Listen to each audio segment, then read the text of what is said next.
A high school is often the centerpiece of a community. Events that range from plays to sports to concerts help give a city much of its identity. This has been true in North St. Paul for nearly 100 years. North High School has been leaving its mark on North St. Paul and surrounding areas since 1905 in the form of successful alumni and civic pride. North St. Paul area residents have felt strongly about their schools for more than 100 years, and throughout the history of the district, residents have been quick to get involved. It's this pride that has made North High School an excellent educational institution for nearly a century.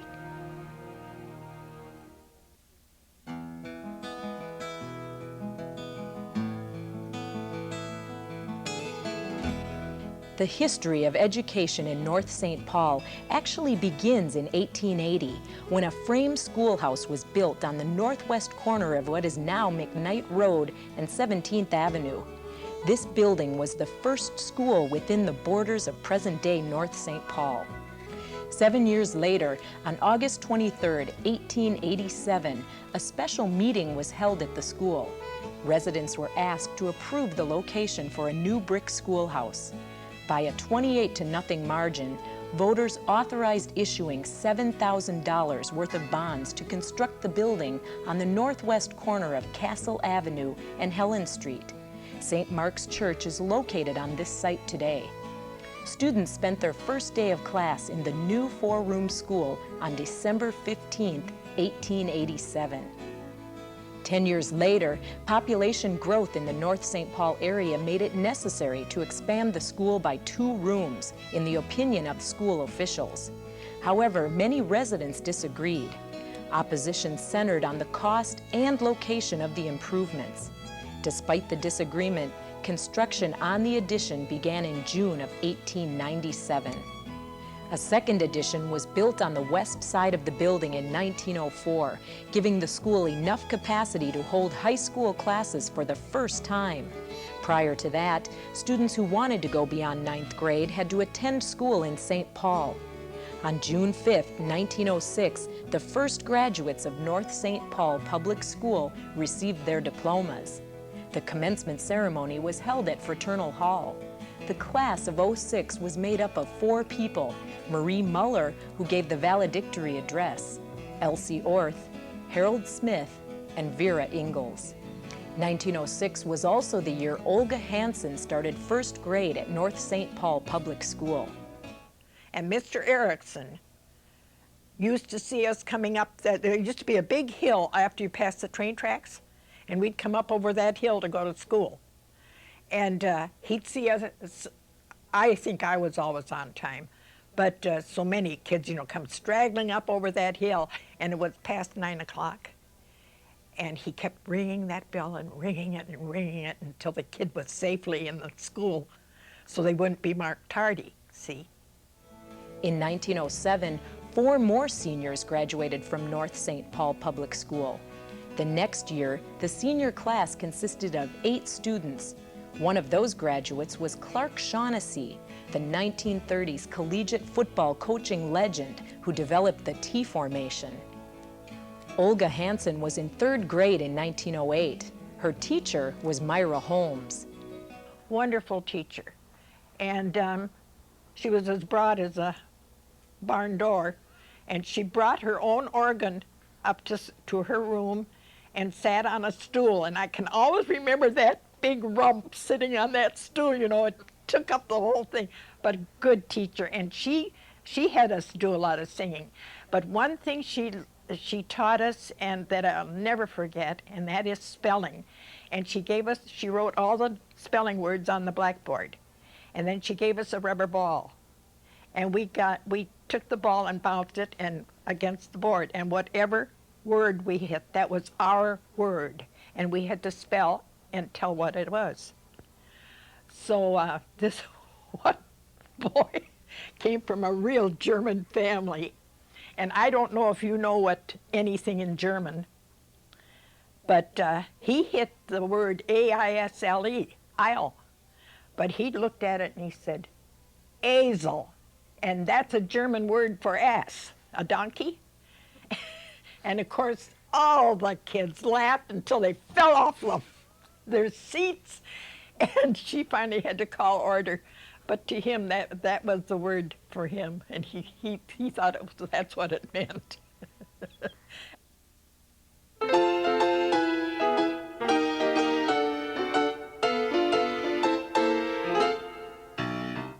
The State Inspector of Schools is responsible for construction of the just-closed North High School.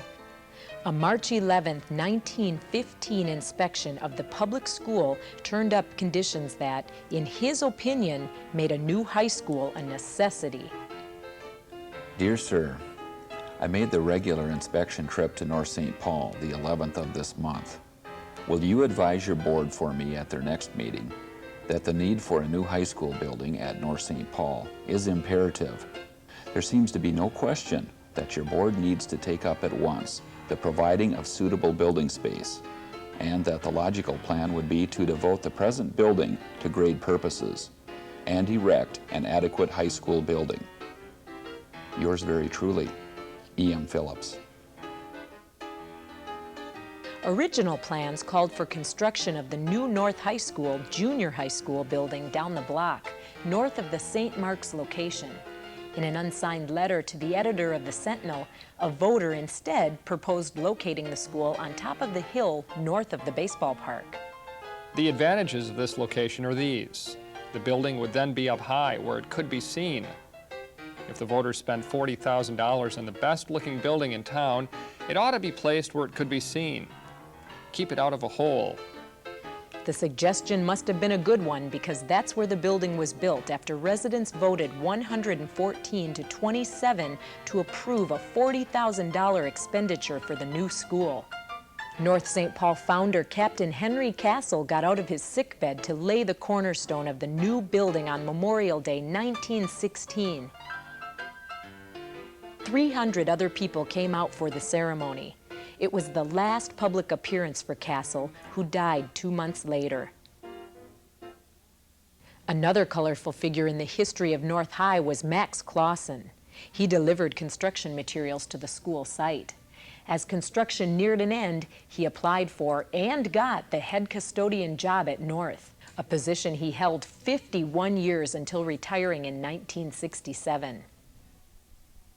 Max was the greatest custodian I've ever known in my life. That school was like his home.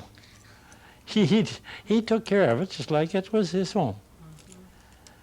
I can see Max running around picking up waste paper baskets all day long, you know, standing at the door, telling the kids to wipe their feet off, you know, clean your shoes.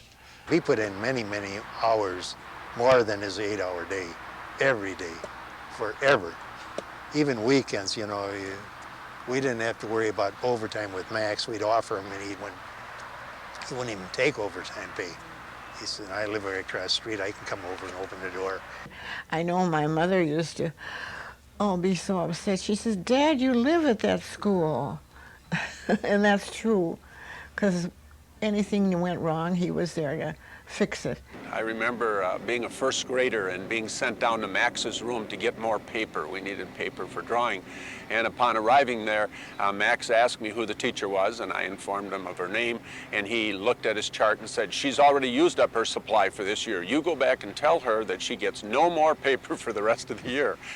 Upon his death, the old school bell from the original North St. Paul Public School was dedicated to Max and put in front of the new North. The bell now welcomes all who come to the 1997 North High. It was more than the facilities that were being improved in 1916. Several new courses were added to the North High curriculum. They were American government, general science, and home training. Latin and German were the foreign languages offered. The superintendent of schools personally approved each student's choice of courses. The new North High opened to students on Monday, December 14, 1916. However, since the interior work wasn't finished, the formal public dedication ceremony was delayed until May 3, 1917. During these early years, students started the day by singing. We all gathered in the assembly room, and opened up our songbooks, and we had a real good song fest. And it was wonderful, just wonderful. We sang different, I don't know how many songs, and then we dispersed, go to our classes and do things. And you know, everybody was just happy, and it was a wonderful way to start. The graduation ceremonies during the early years of North were quite different from what today's graduates go through. We had to put on skits when we graduated to show what we had done or learned. And I happened to be selected as the teacher, and my mother was so proud of me. And she wanted me to go to college. And I said, no, I said, I can do a little shorthand and typing, and I want to get out and earn some money, and that's what I chose. And we all provided our own dresses, you know. You didn't have a robe or anything like that. And we sat up on the stage. They had a valedictorian and a salutatorian. And I got a medal for being the highest grade in English class. The new North served residents of the community in fine style for several years. However, the population of North St. Paul was growing. But it was the 1924 condemnation of the grade school and the transfer of those students to the high school building that really made the quarters tight. The student-teacher ratio at North was 35-1, the highest in the state. It would be more than 4 years before school officials could relieve the overcrowding. Doris Sweet was a fixture at North High for more than 43 years. She began her storied career as a social studies teacher and dean of girls in 1927. Doris spent the 1943-44 school year as principal and became North's first counselor in 1946. Doris Sweet was one of the most delightful people that the good Lord ever put on this earth. If you look in the dictionary under the word sweet, there should be a picture of her. And I'm certainly not alone in my sentiments for that. She was a counselor that truly, truly cared. No matter who you are or what you come from, she treated everyone equal. That's pretty hard to do. You know, no matter who you were, she worked with you. She and Ann Fesenmeyer sent me a letter. I was hired late in August, and the letter said, if there's anything we can do to help you, please. And when I came here, they were the first people who greeted me, and that was Doris. She was just a kind and generous person. Doris Sweet ended her long and distinguished career in 1972. Upon her death in 1993, she left money to North to start a scholarship. A citizens committee formed in February 1928 determined it would be too costly to remodel the elementary building. After considering construction of portable buildings, the school board decided to ask the voters to pass a $48,000 bond issue. On May 29th, residents approved the addition of a first-floor gym and auditorium and 6 classrooms on the second floor for elementary students.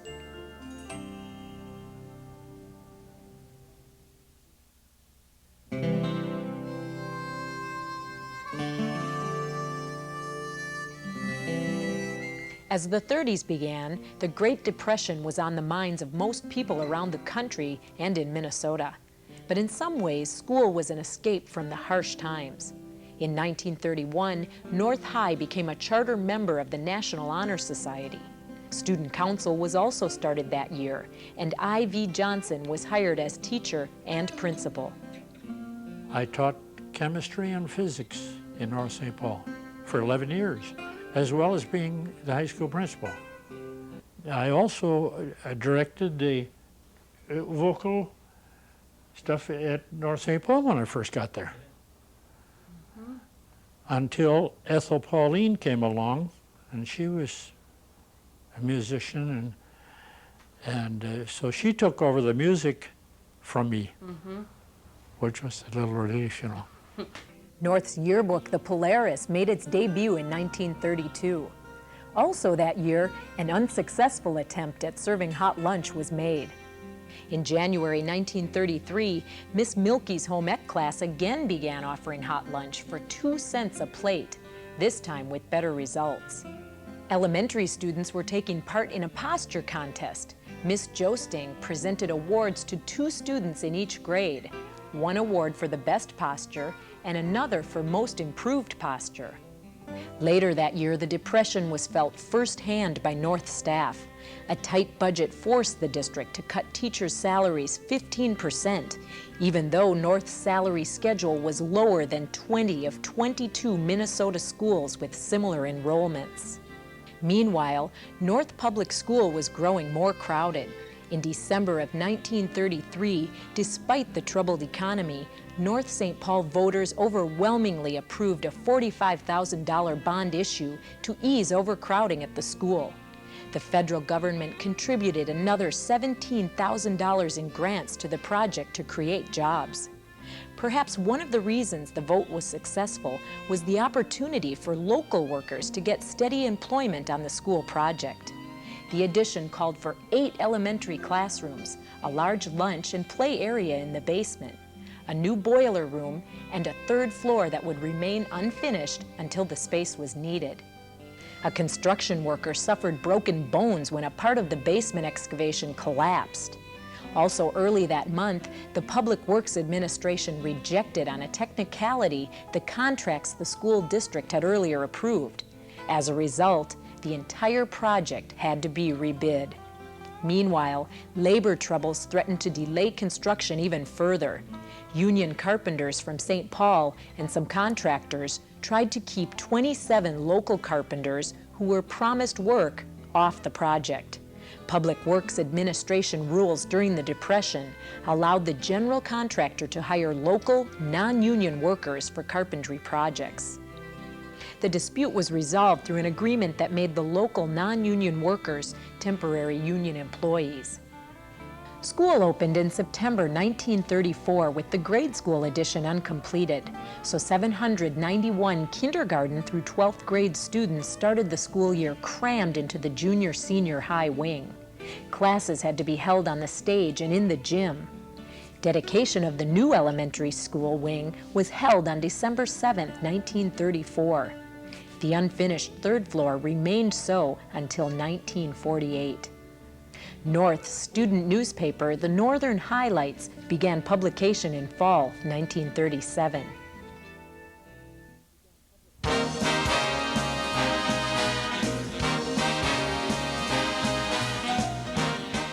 As the 1930s gave way to the 40s, national events were again being felt in North St. Paul. This time it was the United States' involvement in World War II. The still unfinished 3rd floor of North was used as part of the war effort. The Red Cross had a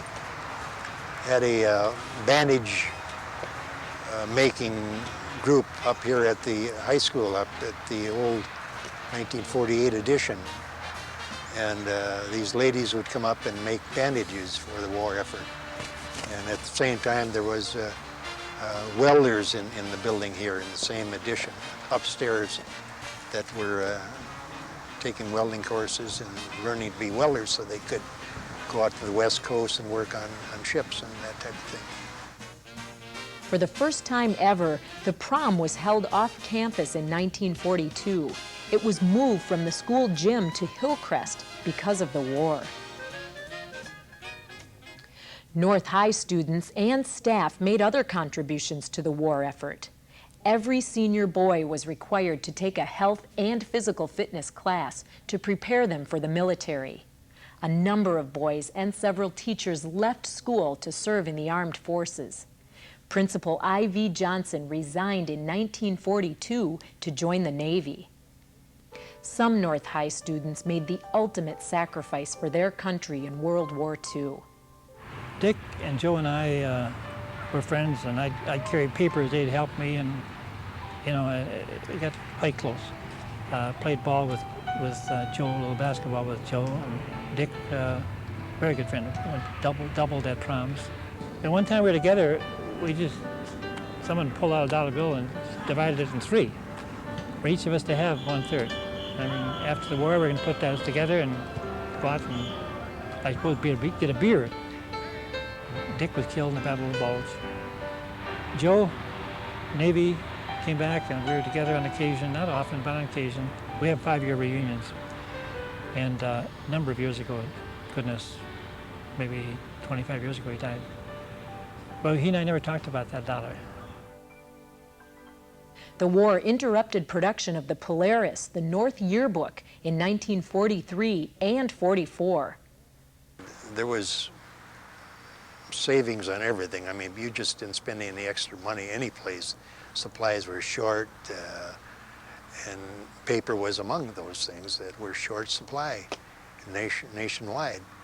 So we just didn't have our annuals that year, those 2 years. Class of 1943, when they had their 50th reunion, they decided because they did not have an annual, they were going to produce one. And so the class of 44, my class, we did the same thing for the same reasons. During these years, it was common for teachers to live with a family in the community in which they taught. Max and Eva Clausen opened their doors to a number of North teachers. There were two of them that stayed there for 2 years, lived there, you know, with them and boarded. Then she had many that boarded there. Oh, there must have been at least 10 teachers that boarded there. They came for the evening meal because my mother was a super cook. Olga Hansen-Bowman remembers the one teacher who lived with her family. Talking about Mr. Milo, we had just built a big English colonial home on 18th Avenue. And he called me, he said, Mrs. Bowman, I know you got a big house. He said, do you have room for a teacher? And I said, well, I wasn't thinking about it, but he said, well, this is a young lady. She comes from Minneapolis, and she's Scandinavian, and she won't take the job unless she has a real nice place to live who'll take her in as a boarder too. So I said, well, yes, I could manage a bedroom for her. So up comes this little Swede, Helen Peterson, and she became our family. We took her in. She called us Ma and Pa. They used to give their sign their contract, and she'd say to us, will you take me for another year? She says, otherwise I'm not going to sign this. And then I think she stayed with us for 3 years.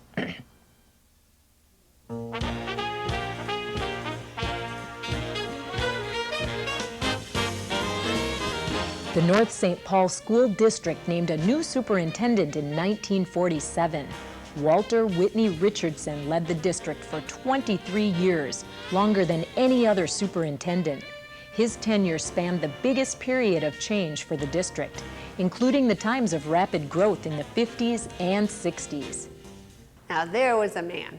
He was intellectual, he could be persuaded, and he genuinely cared for kids, and he cared about staff.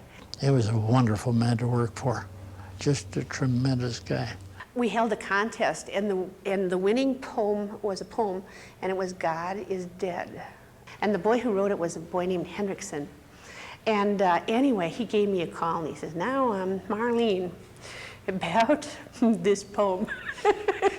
And I said, oh, you read about it? Well, I have, since I've gotten calls from local priests and ministers. Well, we made the pulpits, you know. And actually, the poem was not about God is dead so much as it was about human values and so on. And we chatted for a bit, and he said, I can support that. And we never heard another word. Now, somebody lesser would have run scared and said, hey, you know, we're going to renege on this, and, you know. But he never did. He was a champion of that kind of freedom. The one problem he had was he really would get very angry at the referees at the varsity games. And my mother would say, Walter, you are the superintendent and you must set a good example. And he would boo, and he would, you know, that was kind of funny. So we used to laugh about, you know, he never was, you know, vulgar at the games, but he certainly would get mad at the refereeing because he was a great fan of all polar activities. By the end of the 1940s, the war was over. Life in the U.S. was returning to normal, and the mood of the country was upbeat. In 1948, North High became the first school in the state to offer driver's education. Superintendent Walter Richardson, he had a real vision for this district and had a real vision for education. And he could look into the future and say, we better get going on this thing, because the state at that time had talked about driver education, and he jumped right on it, on the bandwagon. He got a hold of me and said, let's do it. We didn't have much after school. During the school hours, during their study hall or study period, we pulled kids out and had driver education throughout the whole 6-7 hours of school time.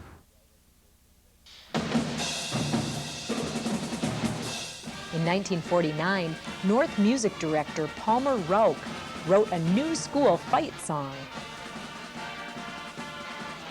The reason we changed it because the school song that we did have was somewhat like the Star Spangled Banner. It was either too high or too low for people, and so I wrote a song that would be simpler and easier to sing, and I presented it to the student body, and they all agreed that they liked it, and so as a result, we have our own school song instead of taking some song like On Wisconsin, which so many schools use.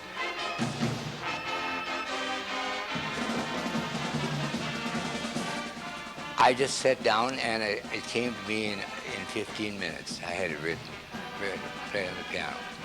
And the words that I wrote probably took me another 15 minutes. If you're inspired, you do things that you don't understand. So it wasn't something that, it just seemed that the words I chose fit the whole occasion. The North High athletic fields became among the first in the area to be lighted in 1952, thanks to the Lions Club. We laid the sod and got the lights and got electricians to donate time, and everyone donated, and it cost us $17,000. It was $17,000 in 1950-51. It was a lot of money. And they didn't have gambling at that time. We still don't have gambling, but we had to raise that kind of money selling light bulbs, brooms, and fruit cakes, or whatever it is. Now, that's a hell of a lot of fruit cakes. There was a fellow by the name of Les Behringer that worked for North St. Paul Utilities, and he would climb up those towers and replace bulbs for us. And we gave him extra pay for climbing that height. I think it was like $10 an hour. I'm not sure about that, but it wasn't any more than that. But he would do that. And Les did it for several years until he wasn't able to do it any longer. And I was trying to find someone else to do it. I could not find anybody else to do it. So, being a former paratrooper, I thought, well, this height won't bother me any. So I got my good friend and teacher, Hal Norgard. He and I started maintaining those towers. We'd climb up and change the bulbs and so on. And I can recall the tower right over here that we were up there and I dropped the wrench. And I was going to climb down to pick up the wrench. And Jerry Hilliard, who was a teacher here in our shops, happened to drive up and I hollered, Jerry, can you throw that wrench up? I'll come halfway down and see if you can throw it up. He says, no, I'll bring it up to you. And now Jerry Hilliard, during World War II, was a fighter pilot. He got up about 3/4 of the way and he froze. We could hardly get him down. We had to help him down, one in back. I think I was in back and Norgard in front. We helped Jerry all the way down to the ground to get him down. The North High student body came from North St. Paul and 8 other outlying school districts. Elementary students, however, still attended class in their own schools. In May of 1952, voters in all 9 of the districts were asked to approve a reorganization plan that would result in one school district. The idea was to offer students more for less money by reducing duplication. The vote failed because of opposition in 4 rural districts. However, reorganization was approved 5 months later, creating Independent School District 622. The post-World War II boom was being felt in the form of more students at North. Throughout the 1950s and 60s, Superintendent Richardson and the community had to deal with skyrocketing enrollment that caused nearly continuous space problems. One of the things I remember in the early 50s, of course, there was always a new building either being renovated or built every summer, and I would climb around the building sites with him. He took that business very seriously. And we were building schools as fast as we could build them. It was a very interesting time for me, I know that. It was exciting and new, and you could try different things, and nobody was going to criticize you, and it was just a good time, and people were school-minded. These baby boomers were having babies, and they wanted their kids to have good schools. And I remember him interviewing people in our living room on the weekends if he was able to get a candidate who was just passing through town, perhaps visiting his or her family, because he would be very, very sometimes short of teachers until the summer. A January 22, 1952 bond issue passed, allowing District 622 to build its first school away from the North High campus. Cowan Elementary School opened a mile away on February 1, 1953, freeing some much-needed space in the junior high, senior high building. The large student population swelled enrollments in all subject areas, including the award-winning music department. The school got so large that I had to choose between band and vocal. Well, I enjoyed both equally, but I guess the reason I took band, I was raising a family, building a home, and if I took band, I'd have another 6 weeks of pay with a summer band. As a result, I took the band, and Carl Lipke came in and took the chorus, and with his expertise, it was a good change for the vocal area because they got such a fine band choral director. Palmer and I shared the third floor room. The band was on one end of the room and the choir was on the other end of the room. We didn't meet at the same time, but we shared the same large room. Finally, in the year of '64, the choir room, as I have been in for the remainder of the year, we moved in there, and it was a great thrill. Walter Richardson came to me and indicated that I had about 50 minutes to design my choir room, and I had 1,600 square feet to deal with, and so within 1 hour I had to design the choir room. North Elementary School, now Richardson, opened to students in March 1955. That left only 8 classrooms of elementary students in the high school building. The former elementary classrooms were converted to typing, bookkeeping, shorthand, and biology classrooms. Enrollment in the district jumped from 880 in 1947 to more than 3,400 in 1955, the result of the baby boom and the popularity of suburban living. On October 18, 1955, North St. Paul voters were again asked to pay for more school facilities. The $1.5 million levy was used to complete elementary buildings and put up and equip another addition at North High. The $600,000 addition included home ec, shop, music and art classrooms, and a new gym. The East Wing addition was dedicated September 26, 1956. North High enrollment was growing by at least 200 students per year. Superintendent Walter Richardson warned that overcrowding was so critical that preparations were being made for the high school, junior high school to go to 2 shifts in 1958-59. The teachers had to compact all their curriculum into 4 hours. I went to school from, I believe, 12 until 4, or maybe it was 12 until 5 for junior high, and then the high school was 7 until 11. And so it was, I don't even know if we had a lunchroom at those days because the lunchroom was the classroom, had to be classrooms. Students at North Junior Senior High had to endure double shifts for the 58-59 and 59-60 school years. The start of the 1959-60 school year also brought with it a new code of better dress. Among the articles of clothing that were unacceptable for boys and girls to wear were blue jeans. Well, then the summer before our junior year, they came out with colored jeans, and they were red and they were green and they were every color imaginable, and the rules said no blue jeans. And so, and they were more of a soft texture than previous rougher jeans. So many of us went out and spent our clothing allowance, which was probably about 20 bucks back then, and got these new colored jeans. And we showed up the first day and we were so proud, and the in group had all of our colored jeans on. And over the announcements, they told us that no jeans, including colored jeans, were allowed. And we were sent home. Got home and told our parents, and they were a little upset that they hadn't been informed that the new thing wasn't going to be allowed, and one thing led to another, and there finally was a compromise that blue jeans were still out, no matter old or new color blue. Blue was out, but the colored jeans were in, and so we were allowed finally, after about a week and a half of wearing our stuff from the previous year, to wear our new clothes. The North Code of Better Dress also required clothing be worn in a proper way, and it frowned upon long ducktail haircuts, sideburns, and other unorthodox hairstyles. The Code of Better Dress said nothing about behavior.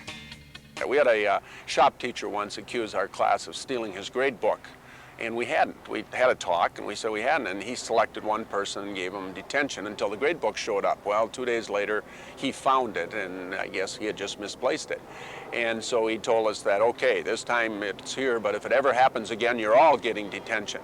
So towards the end of that class period, a couple of us decided to make sure his grade book didn't disappear. So all the old wooden workbenches, so we opened his book halfway up and we took a 6-inch spike and we did nail it to the bench and then shut it. And then we kept asking about our grade for the next 10, 15 minutes, and finally he walked by and tried to sweep the book off the table and tell us our grades, and of course he stopped dead in his tracks and the whole place went up for grabs, and we got 2 weeks detention, but it was the best time we ever served. It was quality time. With the opening of the new Maplewood Junior High in September 1960, North became solely a high school for the first time. This also ended the need for 2 shifts of classes every day. North High claimed its first state championship that same school year. The baseball team, led by Don Arlich, cruised to the state title by beating Minneapolis Washburn 2-0. North High was again bursting at its seams by the 1962-63 school year. With nearly 1,400 students enrolled, the building was as full as it was 4 years earlier when it operated on 2 shifts. The solution, as was the case 3 times before, an addition. North St. Paul, Maplewood, Oakdale voters approved the $4.8 million bond referendum on November 27, 1962. Some of the money was used to build the new west wing of North.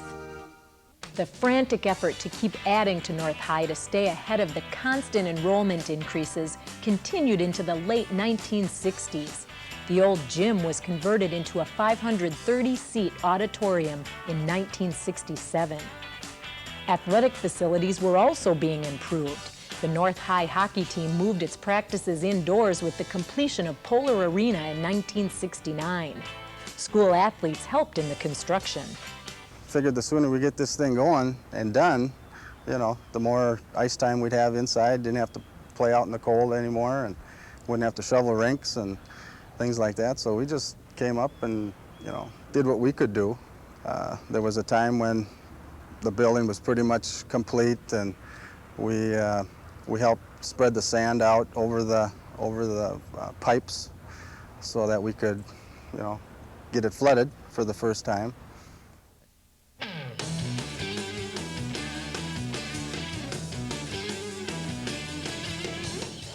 By the end of the 60s, the optimism of the post-World War II boom had faded.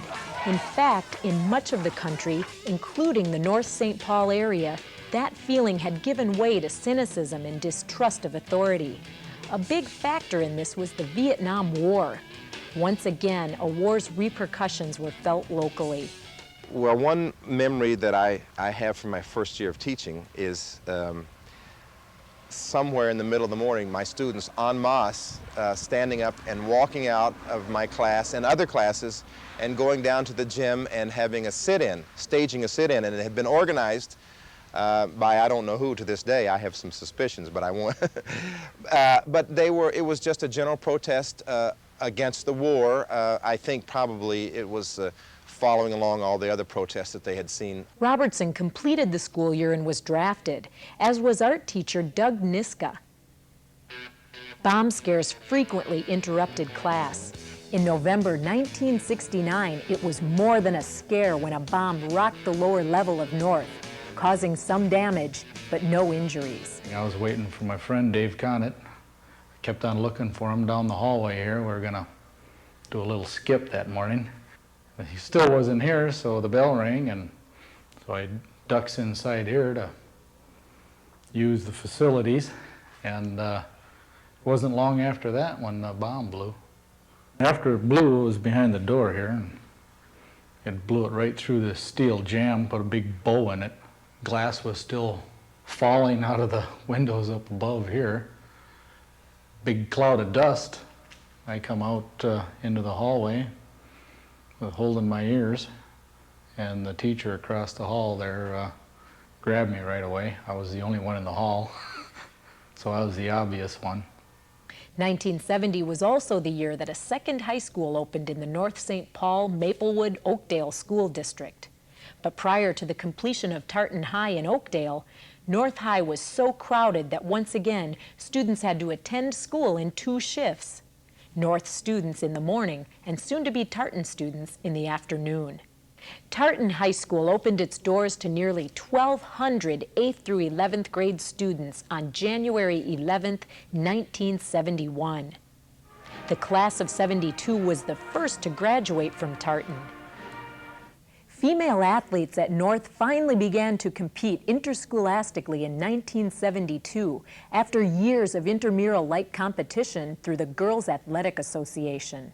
We've just had some marvelous young female athletes come through our building and our district over the years. And we had some very energetic, enthusiastic young coaches who probably got a jump start and a leg up on many of the other suburbs. And we had conference championships early on in the girls' programs fairly consistently. North's softball team captured the state championship in 1984. In 1973, the war protests had faded, and students found other ways to get attention. The teachers were in the teachers' lounge eating. We heard a huge roar out in the cafeteria. We burst out the door and just caught the tail end of 3 streakers streaking the entire length of the cafeteria, bursting through the far door to the car driven by their 4th brother, waiting to bear them away to safety. The only problem was that one of the brother's hands went through the door, cut his arm, and he was traced to Ramsey Hospital that way. I came into the room one day, and there was nobody there. And I thought, holy smokes, now how do you explain this to a principal? Hey, I lost 30-some kids. It just isn't supposed to happen. So I went down the hall, because they were always playing pranks, and I thought, well, they're sitting in somebody's room. Nobody had seen them. So I came back to the room here, and I was trying to decide what I should do. And this was again on 3rd floor. And I heard this noise. And I thought, wow. And it was from overhead. And I thought, what is this? And then the noise got louder and louder, and there was scratching and sort of screaming, get off of me, I gotta get off. Somebody crawled over me, I gotta get out of here. And behind the green doors, there was an opening to the whole attic thing, that vent, that whatever's up there. They had all climbed up there. So one by one they came down. They were dirty, they were sooty, their faces were streaked with sweat. They were freaked out because of the bats and the mice and whatever else. So the last one hopped down and I said, shall we get started? The construction of Tartan marked the end of the baby boom expansion of District 622. Throughout the late 70s and into the 80s, enrollment sharply declined as the baby boomers graduated. The decline in students and the accompanied loss of funding forced district officials to begin the painful process of closing schools. The impact wasn't just on North, it was on everybody, and what it did was it made staff real jittery. I think there were people who spent their whole lives worrying about whether they'd have a job or not. And I could understand that, especially the new folks who had come in. You know, it was a phenomenon we hadn't faced before. We were always growing. And so then all of a sudden you closed school and you had tenured people, and what did you do with those, and who did they bump out? And I think that was a real hard time for everybody.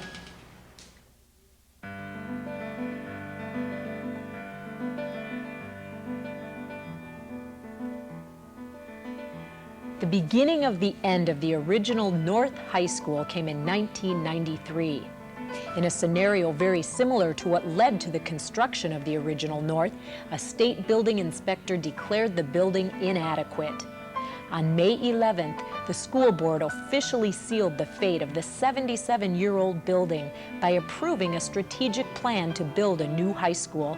Voters turned down the plan in June 1993.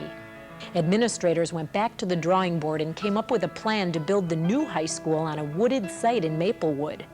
The choice raised the ire of North St. Paul voters, who led the opposition to the May 1994 bond referendum to pay for the new building. I would never, never, never agree to a high school that isn't built in this location. So then we fought it for a couple of referendums until they came back here and it passed overwhelmingly. As we went through the referendums, some people, I felt that I wasn't for education and new schools, but they missed the point. I was all for a new high school. I didn't care how much it cost, but I wanted it right here where it has been for almost 100 years. A blue ribbon task force was quickly formed to find a compromise plan for the high school. This time, the task force picked a 17-acre plot of land just to the west of the current high school. In August of 1994, the proposal passed, but at a cost greater than the $33 million price tag. 37 homes and several businesses were taken down to make way for the new school building. Ground was broken for the new North High on September 11, 1995. Originally, I was absolutely overjoyed when the referendum passed, and as I began to become a little more aware of what my role was going to be in this process, it admittedly was a little intimidating to think about everything that needed to be done to design the project, to manage the old school, to make sure that our students were still getting an education at the old school as we continued to plan for what was going to happen at New North. The most dramatic change was dropping the 6-period day in favor of the block schedule, consisting of 4 85-minute classes. The result has been better attendance, behavior, and grades. A new student incentive program called North Star was started in 1995-96. It rewards students for improving their grades, staying on the honor roll, good attendance, and community involvement. The DECA program continued to demonstrate North's academic excellence with more national and state awards than any other school in the country. On September 2, 1997, the new North opened to students for the first time. Mixed in with the new are many of the North High traditions generations have come to revere. The school colors came over, the name of North High School came. The school song, some of the logos that we had in the entrances certainly replicated what was in the 1916 edition. Certainly just bringing over some of the traditions and values that North High School has stood for all of these years, and representing the community also was part of what we did in coming to New North. A little bit of that will be left behind, you know, the stories obviously that go with the North. But I know for me, the people have meant more than anything, and not just my student friends, but the faculty and the staff and the administration. They've given me so much support over the years that I know that they'll take that with them to the New North as well. Old North continues to stand tall and proud. The closing and demolition of North is the end of an era. But even after the building is long gone, reminders of all who have passed through its doors, hallways, and classrooms will remain. In photographs, memorabilia, and most of all, in the hearts and minds of those who have made North what it is. Just as it was when the old building opened in 1916, the opening of the new North is the latest chapter in North High School history. Now memories are being forged in a beautiful, technologically advanced building. And as time passes, this building will contribute its own unique legends and memories while serving as the center of the community for years to come.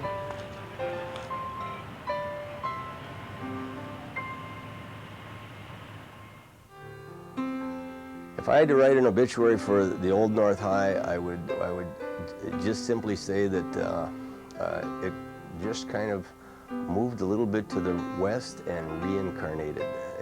Nothing has changed in terms of people's feeling about Polar Pride, about being an athlete or a student here. I don't think North High is dying. I think it's got a beautiful new offspring, the new school. When you went someplace and you wore your Letterman's jacket, you were proud that you were from North St. Paul. I'm still proud that I'm from North St. Paul. And it's a wonderful uniqueness that seems to be lost today as we have open schools and you can come from other areas and transfer in and transfer out. The Old North has just got something about it. It's got a lot of character to it, and it's something that the new school's not going to have. So I guess I feel kind of lucky to be able to say that I was the last graduating class from the old school. A lot of nice feelings about it, a lot of good memories. What was Bob Hope's theme song? Thanks for the memories. And I guess that would be my theme song too. That's not where the heritage comes from, not from the building, it's from the people that you remember, the teachers that you had and the people you played with. I don't think I look at that building, that's not going to take any memories away from me. Old soldiers don't die, they just fade away. Well, I think that's the same thing with old schools. They don't die, it lives in people's memories, but it just kind of fades away and new memories will be established. Old North will never disappear.